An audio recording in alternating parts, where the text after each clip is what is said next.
Katuray. Pwede pakuluan lang to. Tapos, Lagyan mo ng bagoong sa kalamansi. wow. Parang kinilaw? Oo. Ayan. So, paano yan kuya? Ano yung tinatanggal? Yung nasa gitna. Oo, dito.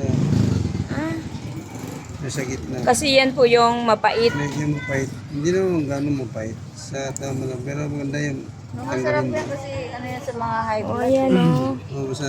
So, masarap ito sa Dinding. dinengdeng, yung may sabaw. Kahit naman sa high blood to, kung ano, lagyan mo ng bawang.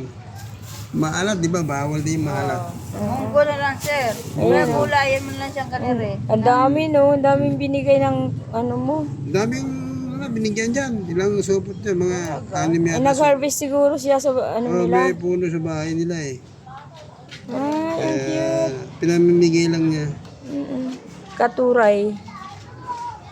Ang tawag dyan ay katuray. Katuray.